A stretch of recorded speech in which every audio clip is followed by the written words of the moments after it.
Τζέρι, αγόρι μου, το τρως το αυγολέμονο. Ποιο Τζέρι, Χαρούλα, μου πάει ο Τζέρι, να ήταν κι άλλος. Άντε μπορεί με πειράζετε, έτσι κάνουν αυτοί πάντα πατέρας και γιος. Όλο πλάκες. Ναι, ναι, ωραία περνάμε κάθε Κυριακή. Άντε βρε, έλα εδώ μαζί μας. Τι κάθεσαι εκεί με τον απόδι στη γωνία, λες και σε βάλαμε τιμωρία. Εμείς? Χαρούλα, έχεις δίκιο που το λες αυτό. Ναι, όλοι μαζί Αντάμο και ψωριάρες χώρια. Αλλά οφείλω να σε ενημερώσω και σε ένα personally. Στάκομαι εκεί δίπλα στην κοπέλα, γιατί θέλω να σας δω πώς λειτουργείτε ως family, χωρίς παρεμβάσεις. Κάντε ό,τι κάνετε usually όταν είστε μεταξύ σας. Σαν να μην είμαι εδώ. Τι δηλαδή, θα σε έχουμε καλεσμένο στο τραπέζι μας και δεν σου μιλάμε. Χαρούλα, δεν ήρθα για φαγητό. Θα πας όμως.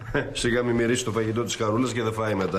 Α, τι καλό μας έχεις για σήμερα, Πεθαρούλα. Υπάρχει κάτι που δεν το τρως εσύ? Λαχανοτολμάδες, Μιχαλάκι μου. Και για μας. Και για εσάς, αγόρι μου, λαχανοτολμάδες χωρίς κιμά. Για σένα με αυγολέμονο και την Αλίνα χωρίς. Μπράβο, ρε μα. Πώς αγόρι μου, έτσι θα σας άφηνα. Καλά, πάω εγώ μέσα να τελειώσω. Πείτε τα εσείς, όσοι μιλάτε δηλαδή.